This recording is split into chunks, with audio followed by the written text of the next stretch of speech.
Good evening, everyone, and thank you for having me. Believe it or not, it's the second time I'm here. I was here many years ago to talk about the rents of the Curragh, and I have to thank Mario, because I wouldn't be here now today without that man, because I was very nervous. I still am with computers, and I'm old school, research, and Mario took me under his wing, shared everything, the minute books of Naas Workhouse, advice, just so much help, and I'm indebted to you completely for getting me to where I am now, so thank you so much. So where I am now is I'm a retired nana of 3. I retired from teaching in Selbridge in 2016, and just a sentence, one sentence in a book got me on this road, 7 or 8 years of research on Kate McCarthy. So the sentence was that there were 4 women, 4 Irish women in Ravenbrück Camp. And since that sentence got me involved in research, I decided to focus on Kate, but I will tell you about the other women as well. Catherine Fleming was one. She was from Moore Street. She never made it out of the camp and died within a week of the liberation. There was Mary Cummins. She had a very colourful life. There was Sister Agnes Flanagan, who was from Birr in County Offaly, and there was Kate Ann McCarthy from West Cork, and that's who we're going to talk about tonight. So Catherine Ann McCarthy was born on the 17th of December in 1895 in Drimoleague in Cork, and I believe the 2 ladies here have granddaughters, am I right, who are called McCarthy. It's a lovely name. Sister Kate was born under the star sign of Sagittarius, and with a bit of research I found out that so too was Winston Churchill and General Charles de Gaulle, who will become quite important in her story later on. She was the eldest of 9 children to Mary and Daniel McCarthy. Mary was an O'Driscoll, and she really valued education. Her brother was Father Dennis O'Driscoll, who had gone through the famine. His parishioners loved him so much in Enniskeane that when he died they built a beautiful Celtic cross for him, erected it. She also had an uncle called Dr. Dan O'Driscoll, and he worked very close in Drimoleague. He died very young. The reason I named them was because I think they had a huge influence on a young girl growing up. The census tells us she could read by age 5. Her granny lived with them, and she had a wonderful life growing up on the farm. Her uncles lived nearby, and there was a clatter of kids. Her dad, Daniel, was really into trotting horses. So he had a horse called Irish Molly that did very well. And I found out from locals down in Skibbereen that trotting would have taken place on the roads around Drimoleague. And they used to have to put down sand for the horses, and they'd race for about 4 miles up the road and then run around a big hay bale and back down again. Her brothers were doing that. And they were playing a thing called bowling, that's right. Pitch and toss. So she had a wonderful childhood. When she was 18, she joined the Franciscan Sisters of Calais. They were based in Cork in Hone and Home, and they are now in Mullingar, and I think they are now the Franciscan Missionary Sisters. One of the reasons she probably joined these nuns were they were nursing nuns, and she had an uncle, a doctor. She had an uncle, a priest, and because her area in West Cork, a lot of other girls joined these nuns, one of them becoming very important within the order, and her name was Catherine Crowley. So she was sent, with no French, over to become a nun to Calais, and she ended up in a market town called Bethune, which is about 90 miles away from Paris, and it's in an area called Pas de Calais. Now that photograph there would have been taken in 1918 when she had been nursing right through World War I, and she was part of the Alexandra nurses team and the 4th Ambulance Brigade. That's the belfry, which was rebuilt after World War I. And these are the conditions that she would have operated under. She had Men coming in, you know the way the British soldiers would have puttees? They're like strips of bandages wrapped around their legs as part of their uniform. Well, standing in trenches for hours and days at a time, they would get trench foot, which was stinking, masses of sores, and this is what she had to work with. Their medication was quite limited. 2 men that she nursed from Dublin were both 17. They were gunners, Clement O'Reilly and John Lynch, and they died in that hospital, in St. John's Hospital in Bethune. She also may not have nursed Richard Barton. He was 24 from Cork and was killed instantly. And the reason I have him here is that Michael Collins, when he was shot in Ballinamlaw, was brought to this boy's house, to Richard Barter's house, to be laid out until he could be brought to another place.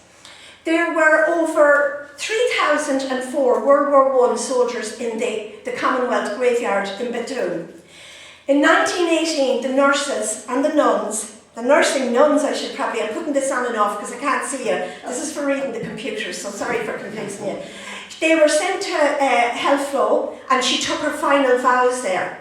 And this was 42 kilometres north of Bethune. An interesting fact about that place was it was the first place where mustard gas was used.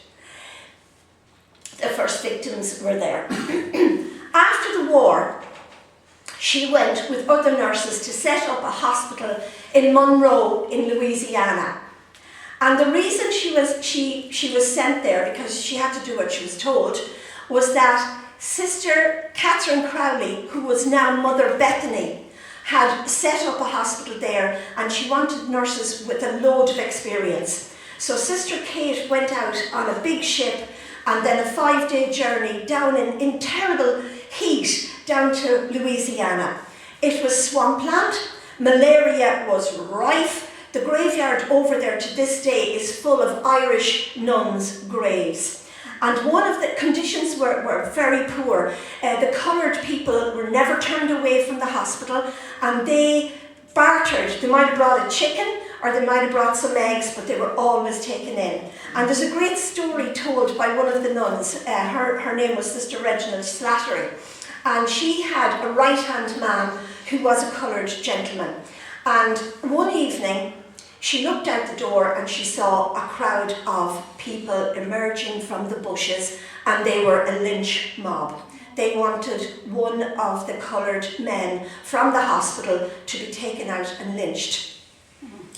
Her co-worker, who had a gun, and it wasn't loaded, and he used to use it for shooting possum, he showed her how to hold the gun, and Sister Reginald Slattery, who had never held a gun, also an unarmed gun, looked at these guys and outstood them and eyeballed them until they disappeared and left her. And I think that showed great, tremendous spirit, which Sister Kate would also show in her lifetime during the Second World War.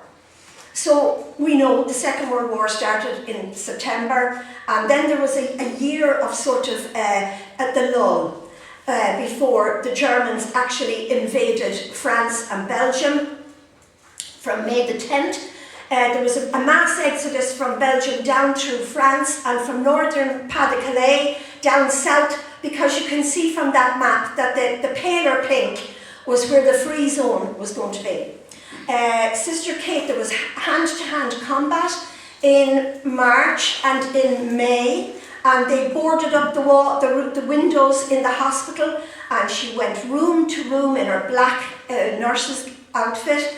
They nursed, in World War I, they nursed Germans and French soldiers. In World War II, it was slightly different. She decided, along with 2 other women, to set up a resistance movement, which would be one of the very first resistance movements in France. General de Gaulle had left. He had escaped, thanks be to God, over to England, and he spoke on the BBC on the 18th of June, and he called for resistance. But these women were already doing it. So, I'm just going to show you who these women were first, and I'll go back. The first woman involved in the resistance movement in Bethune was Sylvette Leleu. Her husband, Gilbert, was killed in September 1939. He was doing his service that you have to do, and he was flying a reconnaissance plane and he was shot down by the Germans. She takes over the garage, and they had 2 little children. So they ran a garage in Bethune, a very good garage. And they were still allowed to run, she was still allowed to run that garage in the beginning of the war, because she serviced, I say, for every car for the Germans she serviced, her mechanics also disrupted something else. So she was resisting through her garage as well. She sends her 2 children away to Lille to her mum and dad, and she works with Sister Kate. Now, it's interesting because Sister Kate at this stage is known as Sœur Marie Laurence because she has taken her vows. But I'll still call her Sister Kate. Yeah. The other woman in the triumvirate is Angela Tardeveux. So they had this plan. Sylvette had the cars. She would be able to get the guys out of prison. Oh, what prison are we talking about? About 10 kilometres away from Bethune, there was a prisoner of war camp called Ravenbrück. And it was filled with young English lads who didn't make it back to Dunkirk. Dunkirk had happened because in the 14th of June, the lads were all evacuated from Dunkirk at this stage, and here we have Hitler and his cohort of very fine dressed soldiers. Only the best came to Paris, because Paris had capitulated and Pétain and his government had gone south. They did not want the destruction of the city like Warsaw was destructed. But within weeks, the white gloves came off and there were reprisals. Over 1,300 people in Pas-de-Calais, in Sister Kate's region, were killed, and over 5,000 of them were deported. So the gloves really did come off. But there's a really interesting story about one of the elder ladies in Paris and how you have to stand up for what's right. And Sister Kate later on said, we were ordinary people doing extraordinary things. So this elderly lady was on the tramway and she had a cane and she stuck her foot out. And later that evening, she told her friends, I got 3 of them. So she tripped 3 SS soldiers on the tramway. Vive la France. Okay, so going back a wee bit, you see the last name on that page is Jules Andrew. He was an elderly French gentleman who was the principal of the primary school in Bethune, and he was dragged into the resistance group. And he had beautiful handwriting and he became their forgerer. Okay, that's him there. You can see that he died on the 23rd of February in 1942, but he was arrested much earlier. So he became their forgery. Now, he's standing upright and he's very proud, but he was actually he was very badly damaged in World War I by shrapnel, and he wore like a back brace or a corset to help him function.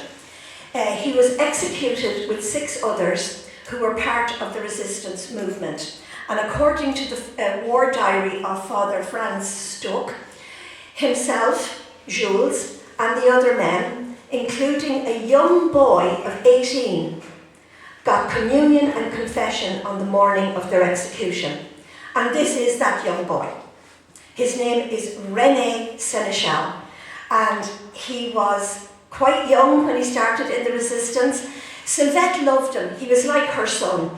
She sponsored him for his first communion. His man was sick. He had just fallen in love with a French girl, but he really wanted to get over to England, to Charles de Gaulle, to help with the Free French movement. And she managed to talk him into staying in Bethune because they set up their organisation in May, and they did free people that I'll tell you about now in a minute. But by October, Sylvette had decided they would join up with a bigger organisation in Paris, and they would be able to get information back to England. Sister Kate was the linchpin because she was a nursing nun and she had gotten permission to go out to Ravenbrück, to the POW camp. And she was allowed to go there with 2 nuns every week in the ambulance with her driver, Robert Hennington. and they were allowed to bring out rudimentary medicine, some English written books for the prisoners, and one of the guys that they did save very early on in their resistance was a young lad called Charlie Knight. So they got him to climb over the wall. Sylvette had the car waiting for him. Kate had managed to get him a suitcase and a change of clothes, because a lot of these soldiers still wore their army boots, and the Germans at this stage were really cracking down. They had checkpoints, they had SS and Gestapo on the railway stations. They had to have documents to get them down into the south where it was safe. So they smuggled Charlie over the wall into the car, which was Sylvette's car, and into the cafe that Angela Tardeville ran in Bethune. So downstairs in the cafe you had the German soldiers swilling their beer and drinking their wine, and upstairs in the area that was her private area you had the soldiers, the escapee British lads and French lads. These are probably two of the most important people that she actually helped. Reason being, I say the word, every person, every life is sacred. The reason I feel these are quite important is because they were the only two that survived a very famous massacre called the Le Paradis Massacre. 97 British soldiers were mown down by machine gun. Now, the very tall lad in that picture is actually Albert Pooling. The small lad is William O'Callaghan, and they were best friends. What happened was they were part of the Royal Norfolks. The BEF meant the British Expeditionary Force, so they were out in France before Dunkirk. All the soldiers that were saved in Dunkirk were part of the Expeditionary Force. These guys were told, hold the Germans back so we can get the guys to Dunkirk. These guys were going to sacrifice themselves along with a lot of other men. So the division that actually massacred them, they were called the Death's Head Brigade or Division, the SS Totenkopf Division. They were fanatical supporters of Adolf Hitler. These guys, plus their comrades, almost 100 in total, under their commander Lyle, were marched down a dusty road and into a field, and Albert Pooley said, I knew there was something really bad going to happen because there was a ditch had been dug, and he saw them setting up 2 machine guns. And they opened fire. William Callaghan, the smaller, threw himself into the ditch. Albert Pooley was shot through the thigh and through the knee, and he fell in, and a couple of lads landed on top of him. Both of them Albert was injured, William wasn't, but they were unconscious, and they stayed in that grave with guys on top of them. Will O'Callaghan heard the bayonets been fixed, and the German soldiers got into the grave, and he could see his commanding officer, Officer Lyle, tap his chest where his heart was, and he closed his eyes because he knew he was going to be bayoneted. That evening they crawled out of the ditch, and they made their way. William put Albert around his shoulder like a fox stole and carried him in the fireman's grip over to a pigsty, and they stayed there for 4 days, and then they were brought to Bethune Hospital, and Sister Kate got one of her doctors, Dr. Denin, to falsify the records, because the Gestapo used to come in and check who was admitted. So she falsified the records that showed they were in the hospital a week before they actually were, and that's how they actually survived. William O'Callaghan was sent on a 1,000-mile march into Germany as a prisoner of war. Albert had to have many operations and stayed in the hospital. And when he went home to his wife, she had been dreaming of him while he was away. You'll get this, if you Google the Paradis Massacre on YouTube, this will all come up to you. And she said she had a dream that he was being nursed by a very tall woman. And Sister Kate's family told me she was hitting 6 foot. She was quite a tall lady. Now, I told you that the little organisation in Bethune joined up with a much bigger organisation, and it was led by this man. This man worked with other very famous French people. He was Russian, he was born in Russia. He was a linguist and he was an entomologist. His name was Boris Vildet. You can see how piercing his eyes were. And he met with Sister Kate and Sylvette and Renee in a beautiful cafe on the side of the famous island in the Seine, and they decided that the two groups would amalgamate, and that Sister Kate would also get information from the soldiers in the POW camp, and that would be sent back to England, and that's really important. He was also executed in February of 1942. What happened was, on the 8th of June 1941, to the day when Charles de Gaulle spoke about resistance, Andrew Barr, now it's spelled B-A-R-T, but it was Andrew Barr, he was a heavy porter in the hospital. He came down to Sister Kate and he said, I have a really bad feeling. There's a guy up there in the front porch. I can't quite twig his accent, but it stinks. There's something wrong with him. I just don't like this. So she went down and she confronted him. She said, who are you? He fumbled. He had a Hamburg and a very well dressed. And he said, I am Canadian. I know you help soldiers. I want to. You have to help me. You have to help me. And she said to him, get out of here and be very ashamed. You are a spy. He left, and within an hour, the Gestapo arrived. And as the Gestapo came into the convent, they met with the priest, Canon Bouchind, and one of the Gestapo pointed up to a sign that was over the convent wall. And it's actually the cross of Lorraine. It was Joan of Arc's cross, but Charles de Gaulle adapted, it's like a crucifix with a little line and then a bigger line. He adopted that as part of his Free French movement. And the Gestapo knew that. And the canon said that cross has been here for hundreds of years. Our order, the Franciscan nuns of Calais, they're actually over 400 years old, their order. Sister Kate was captured. She was brought to Lille. The nuns in the convent, one other nun was captured with her. They were devastated. They put money into an envelope and I don't think she ever saw it. She was brought to Lille. She was put into solitary confinement. Now, I was writing this up during COVID and I was going, oh my God, how did she survive solitary confinement? Her weight began to go down. She was 11 stone when she was captured. She slept on the ground with a dirty, filthy mattress which was blood-stained. She had to be standing every morning at the crack of dawn when the door opened and her food was shoved in. She had a tiny window up high that was her connection with the outside world. And a year later, she was brought, in July of 1942, she was brought for trial. And she was given the death sentence for espionage. And what she didn't know was that in December of 1941, Hitler made a new rule, and it was called Nacht und Nebel, night and fog. Basically, he was attacking Russia, the breadbasket of Europe, and he hadn't the time to try all these resistance people. So he said, just make them disappear. We want no trace of them.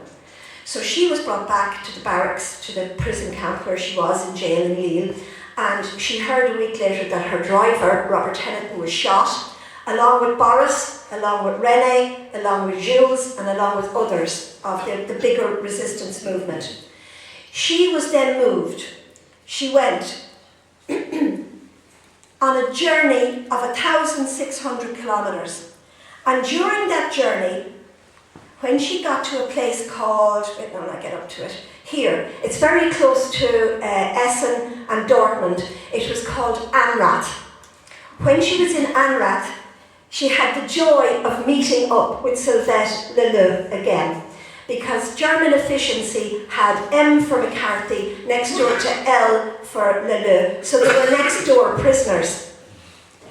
They used to talk with Morse code by tapping the heating pipes, and they decided that they would continue their resistance. What did they do? They got a job working in a sewing factory within the camp. It wasn't an extermination camp, it was a prison camp where the women were worked for 12, 13 hours a day and fed very little. Their job was to sew buttonholes in German uniforms. The uniforms were checked, the buttonholes were checked, but they never checked if the button matched up with the buttonhole. So they sewed the button off kilter. They also flushed buttons down the toilet every day under their tongues in the tops of their stockings. Both of them would have been shot if discovered. They continued that on to their next jail, and here they met Angela Tardeville. And Angela had gotten a great job in the jail. She was in charge of delivering the food. This meant so much to prisoners because if you dig deep down in the barrel of the food, you get maybe a bit of offal, maybe a bit of bone, a bit of chicken bone, maybe a bit of potato. If you just skim the soup off at the top, you don't get an awful lot of nourishment. Sister Kate's weight was now down to 6.5 stone. The Germans decided to give her a pint of skimmed milk a week. I don't think it made an awful lot of difference. In November, now remember she was arrested in June of 1941. In November of 1944, she went from Cottbus up to Ravenbrück. She arrived at Ravenbrück Female Concentration Camp, having made the journey both as a passenger on a train on one bit, on another bit of a journey in a cattle wagon along with other prisoners where the bucket in the corner spilled over and the urine soaked the straw. Bit by bit, she went to that camp, and every single German woman guard, Auschwitz, that guarded in Auschwitz, in Birkenau, in Dachau, in Sobibor, if they were there, certainly they were in Auschwitz. All the guards trained in Ravenbrück. Now I went to the camp twice and met with the archivist. So you get off the train, it's only about a half an hour on the train up from Berlin. She remembers, and she told her niece, she remembered walking through Berlin in the snow in bare feet. She didn't get her clogs until she got to the camp. You arrive at the camp, you get off the train in Fürstenberg. Okay, so this is just showing you her journey. 13 months in solitary, her cell was only 5 by 4 paces. She had 5 very difficult Gestapo interrogations. She never, till the day she died, told people what they were like. So I had to look at witness statements from other people that had gone through interrogations. Normally, the interrogations happened at night. You were dragged from your cell, you hadn't a clue where you were brought to a very, very hot room, and the German Gestapo would have a pitcher of ice cold water, maybe a steaming plate of chicken and potatoes and veg, and you've had nothing. In her case, she said it was difficult, so at a minimum she probably received a few slaps or punches or knocked off her chair. One of the women who ended up in the camp with her was a lady called Sanson. She had her nails removed and she had cigarettes stubbed out. So somewhere in between this was Sister Kate's story, but she never told it. So we did ANRAT. She was 3.5 months there. Sylvette and herself developed their tricks. Why were they sent to Ravenbrück? They were asked in the very last camp that she was in, which was Cottbus. They were asked to create filters for gas masks for the German soldiers, and all the women in the camp refused, and they were sent to Ravenbrück.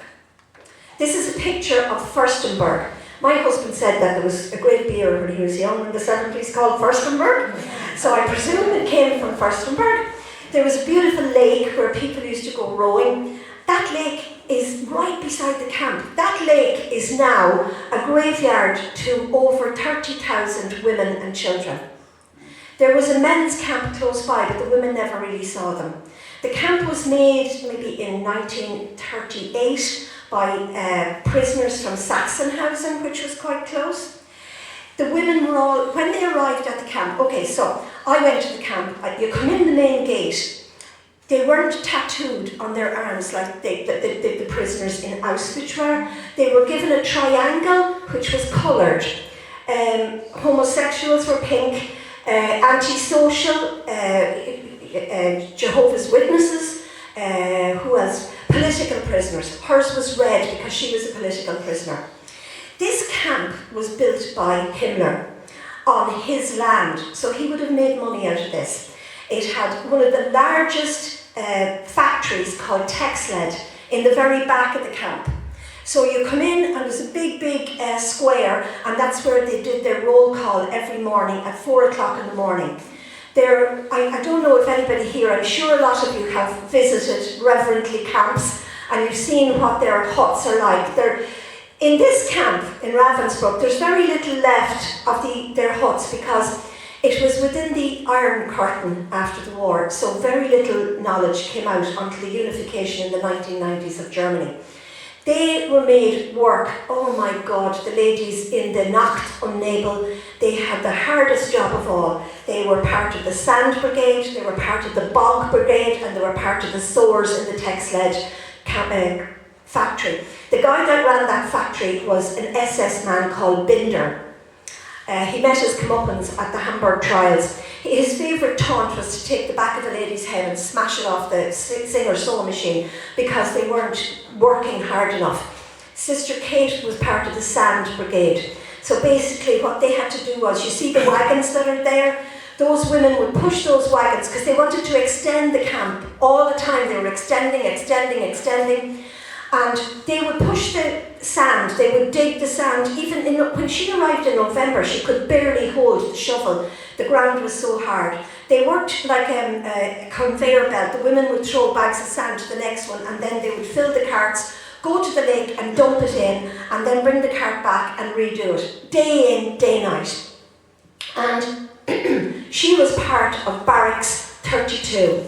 Barracks 32 was at the very bottom of the right-hand corner of the camp. The gas chamber only opened, when I say only, there are plenty of ways to kill people, and disease and hunger, and they had a little tiny alleyway that I saw. Up to January of 45, the gas chamber opened. But up till then, the women would have been shot in Execution Alley. They would have been shot in the back of the head. There were SOE, Special Agent women. I think they're the bravest of the brave. And so is Kate. These women were executed by bullet wound.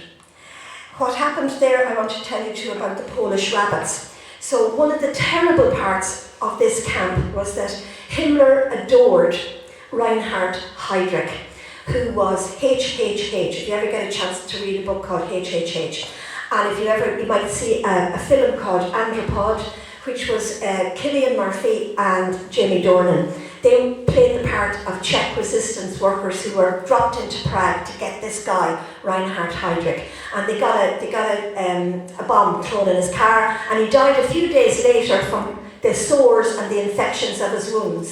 So Himmler decides that he will pick young Polish girls from the age of 14 to the age of 18 who had been girl guides, and he would get his doctors, and I use that word lightly, to perform experiments on these girls in the hospital in maybe ward 10 and 11 at this stage, because typhus was rampant.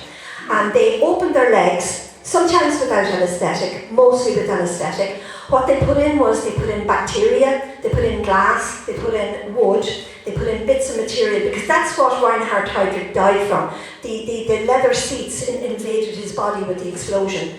And those girls' wounds were sewed up again, and they were called Konenchen. It's funny because Kunin in Irish is a rabbit, and Konenchen is Polish for rabbit. These girls got that name because they had to hobble on crutches. They suffered horrendous pain from their wounds. This is a map of Ravenbrück, and the SS themselves, the guards, lived in the SS housing, which is the little red dots on the way in. Then you had the big square. You had a men's camp that they hardly ever saw, and then you had the Texled at the bottom.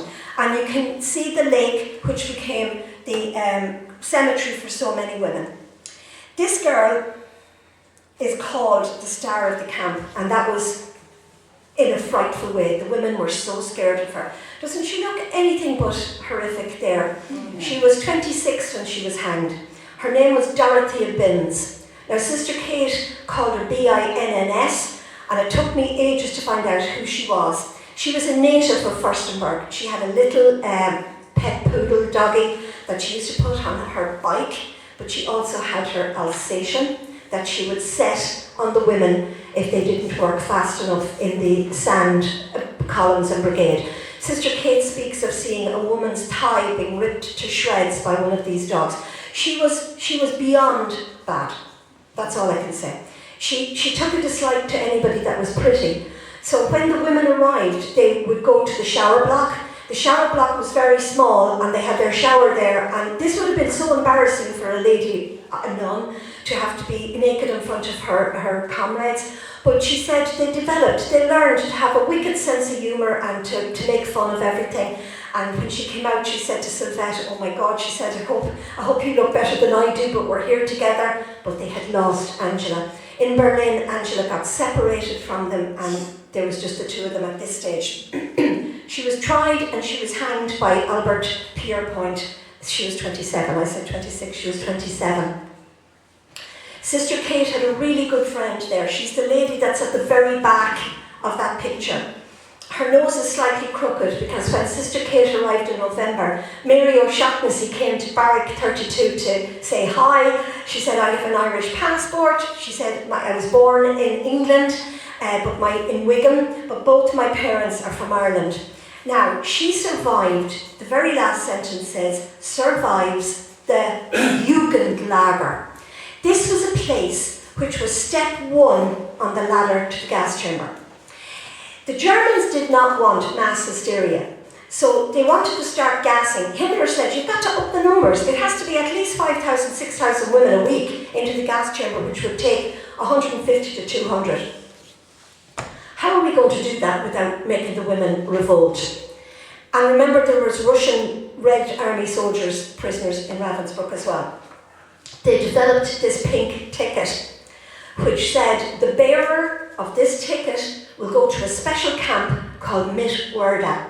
And here you will not have to do roll calls in the morning. You will just knit or sew for the German Wehrmacht. It was all a ruse. The women walked to the Jugendlager. The Jugendlager was a camp beside Ravensbrück for wayward girls, because Germany at this stage was completely ruled by the Nazis. The Nazis had introduced a lot of programs. T4, I have a sister that's special, very special, and she lives in Trim. My sister would not have survived the T4. The T4 was the precursor to the gas chambers. It was where anybody with a mental illness or a disability or Down syndrome or anything that they did not think was for the Aryan super race, they were taken to a sanatorium and they were gassed in the back of a truck with the exhaust pipe put back in. And there were over at least 70,000 people killed in this fashion, of Germans. They also decided to make things very, very smooth and efficient. They would use the guillotine in Germany to kill their own. During Sister Kate's stay in one of the prison camps up in Cottbus or in Lübeck, they were called the Four Martyrs of Lübeck. 4 priests, 3 priests and a pastor who had spoken out about Nazism were guillotined. So, Mary O'Shaughnessy wanted this pink card, and the reason she wanted it was because she was born with one hand, and she had a prosthetic on her hand. And she said, every time we go for selection or we go standing for hours and hours at the square to be counted, they're going to find out, they're going to know I have a fake arm. She bought it in Paris on her first job as a nanny, and she became involved in the resistance movement as well. So she sent to the Jugendlager, but her boss, the boss of her barracks, a lady called Anne Sheridan, sent a message to her and said, we're getting you out, we're bringing you back, which she did. She saved her life. This guy here had operated in Auschwitz, and he was a doctor, and he was Dr. Winkelmann. He was an expert on the smart running of the gas chambers. So remember, the gas chambers came into being in January 45. This is just to let you know about the Polish rabbits. They wanted to know, would this antibiotic called sulfonamides work, and could they cure the leg, the rot, the gas, gangrene. So 63 of the 74 survived. And in February of 1945, when the war was over for the Germans, D-Day had happened, they were still continuing to kill people. They were still continuing to gas women in Ravensbrück when the guns of the Red Army could be heard in the distance. They were burning papers, they were trying to get rid of all evidence. In February of 1945, a note came to the camp: get rid of the 63 Polish rabbits. Every single woman in that camp worked together to save those women, and all 63 of them were saved. When they were standing in the yard for their morning count, the Red Army cut the circuits, the camp descended into total darkness. The lads in the high up walls or the watchtowers were afraid to shoot because the SS guys were in the middle of it all. The women scattered. Some Polish women said, take my stockings, pull them up so they can't see your legs. Take my prisoner's number. They dug little holes underneath the sheds where they could hide them. Some of the women got into bed with the women in Block 11, which was the typhus ward. And in February 1945, Sister Kate gets typhus. And she is carried to that ward on the door of a toilet block. Her two friends, because Angela had turned up at the end of February, and they were now back together again. Angela did her best to be brought into barrack number 32. There's a very important woman in this barracks, by the way. She became one of the greatest heroines of French resistance, and her name was Germaine Tillion, and she's buried. The dust from her grave is in the Pantheon. She wrote an opera while she was in there, and there was one little bit of the opera that she said, I want to mention a man called Terence McSweeney who died from hunger strike. I wonder how long will it take us to die? And I'm going, where did she find out about Terence McSweeney? Terence McSweeney is buried in the same graveyard, St. Finbarr's, as Sister Kate. Maybe Sister Kate spoke about him. I'll never know. There was another nun there. My book that will be published on the 18th of June is called The Nun of Ravensbrück. I would have loved if the title had been The Irish Nun of Ravensbrück, but it is Our Nun of Ravensbrück. There was another nun, there were several nuns. Sister Kate was so upset over what happened to this nun. This nun's name was Mother Marie. I always call her Elise Rivet. She was very much like Sister Kate. Her convent was in Lyon. She saved loads of Jewish children. And Sister Kate remembers the day that the women were going to be sent to the gas chamber, this particular group of women, because Sister Marie said to them, please have courage, God will go with you. And one of them turned around to her and said, easy for you to say, you're not being sent. And she turned around and she said, would you like me to go with you? She bent down and she gave her missal to a lady. And I got in touch with that lady's son, who was in New York, and he was a famous jeweller called Christopher Walling English. That missal, he still has it. It was smuggled out of the washrooms and given to Mary Marie, and she organised readings, religious readings. So she was gassed on Good Friday. That's the lady who was given the missal. She kept that. She was a very wealthy lady. She was part of the resistance in France, but she suffered. She never recovered because her job in Ravensbrück was the latrines where the excrement was used, human excrement I might add, to use as fertilisers. So she had been a model. That photograph there was Vogue in 1945 when she was liberated. So she had one child. An awful lot of the deportees, when the survivors found it very hard to give birth, because obviously their whole cycle was different. Sister Kate got the last bus out of Ravensbrück on the 25th of April. She had tried to go with the French. The French said, you are part of us. You have lived in France longer than you have in Ireland. Please come with us. We are being liberated on the 22nd. She said, okay, if you wish. They walked to the gates and she's absolutely dragged out of the line along with some Polish ladies. And the head of the camp, who was called Fritz Suren, and Dorothea Binns were there, and they said to her, you go back to the English. We are keeping you as a hostage. So the man who organised the freedom of the ladies of Ravenbrück was Count Falk Bernadotte. He was of noble extraction. He was from Stockholm. He organised the largest humanitarian project of World War II and World War I. He saved about 11,000 guys. He organised the white buses. So he got these buses, got them to paint them white and put a big red cross on the top of them. I think there was about 75 buses and 36 were ambulances.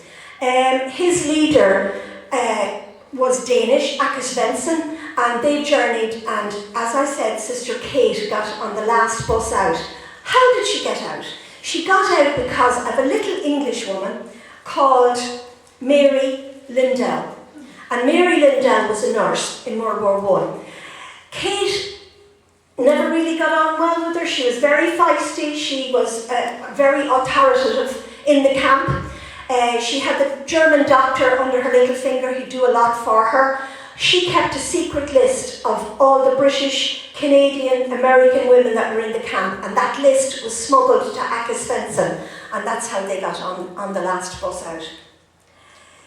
It wasn't plain sailing, because the first night they were out, they were strafed.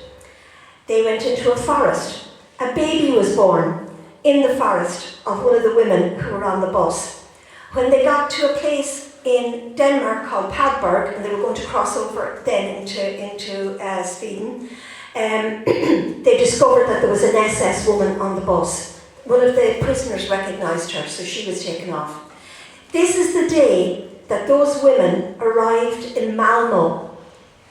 And I always look at the second woman behind the lady in the striped uniform, because Kate wore glasses. Could it be her? But her family reckoned because of the typhus, she had typhus in February, so she got out of the hospital in the beginning of the first week of March. She was still very, very weak. And when she got out of the hospital and got back to the new barracks that she was assigned to, Barrack 24, she found that her two friends were gone. She was devastated. She said this was the lowest of the low she had ever been in her entire life. But her faith held her strong, and she prayed, and she just said, I've got to go on. She went from Malmö, and it's an interesting thing, I got in touch with a man in Malmö. His name is Bo, B-O, with two little dots over it, Bo Froberg. His mother, Gertrude, was one of the nurses that had to be deloused with DDT, and his mother did that for the prisoners that came off the boat. But she caught typhus and she died, and he was only 13 months old. So Bo still has her Swedish nurse's uniform, and he said one of the happiest days of his life was when his 21-year-old daughter put on the uniform and modelled it for him. He gives up all his time talking to schools about the white buses. And it's so sad because that man there, Count Falk Bernadotte, he was sent to Jerusalem to broker peace between the Israelis and the Arabs. And he was assassinated by a gang of Israeli men called the Stein Gang. And to me, his whole life, all he did was try to bring peace. He said to his wife, he lost two of his own kids, and his wife was distraught. And he said to her, we're not put on earth to be happy, we're put on earth to make others happy. This is Sister Kate. In 1946, she came back to Bethune, and the people were so glad to see her. And that was when she gave her biggest interview. It's 32 pages long, and I have a copy of that. Thanks to her niece, who is one of my dearest friends. Her niece is Sister Breda McCarthy, and she lives in Rathfarnham in a nurse's home. She's retired Loretta nun. So I have that, and by having that, I got in touch with the family, with Tomas, with his sister Katrina, and she gave a big witness statement, and she said, it is for them, and for all French female deportees that I talk, not for myself. And she did two other interviews, one in Sweden and one in Glasgow. And they said she showed great courage, but one of the interviewers said, and this is very important to me, because I actually feel that maybe she had suffered so much that we would call this today PTSD, post-traumatic stress disorder. He said she spoke in a detached way, as if she was watching a film. But I read up on it and read up on it, and it said that a lot of the women in Ravensbrück who survived compartmentalised. That was then, this is now. I can't continue to remember that, or it will really impact on me. They got on with their lives. She had a great way of, I want to go back to Cork, I want to see my family, and I want to go back and do something. And she did. She became Mother Superior of Hone and Home, and she was brilliant. She was one of the first people to bring apartments into elderly care in Hone and Home. That's the French award from de Gaulle. That's the British commendation from Churchill. And this is a further award, and it's signed by Attlee for all she has done for the British soldiers and the French soldiers. That's her gravestone in St Finbarr's graveyard. And I was so upset when I went down to see it, because if you look at the bottom, you'll see it's full of weeds, and you can hardly make out any of the writing. So I rang the convent in Louisiana, and I still haven't heard back from them. But I rang the mother house in Mullingar, and a nun called Claire Byrne took the phone call, and she said, I will be down in that graveyard next week, and I will get it sandblasted, I will get new chippings, and she will be in a proper, looked after grave. The family are so delighted with this, and so am I. And if you look really closely, you can't see it there, but she is actually buried with Mother Bethany de Crowley, who was the lady that sent her out into Monroe in the very first place. So she's not on her own. Mother Marie Laurence, known to me as Sister Kate from Cork, that is her story. These are all the people I have to thank. Sister Breda McCarthy, her niece. The family of a lady called Anne O'Sullivan. Anne O'Sullivan was a primary teacher down in Cork, and she was doing research on Sister Kate, but she got breast cancer. Her husband gave me all her documents, including stuff from Kew in England that I couldn't go to England during COVID to get. Bro Forbrook, Christopher Walling English, Margaret Murphy in Skibbereen. She's amazing. She knows everything about anybody in Skibbereen. She's the heritage officer down there.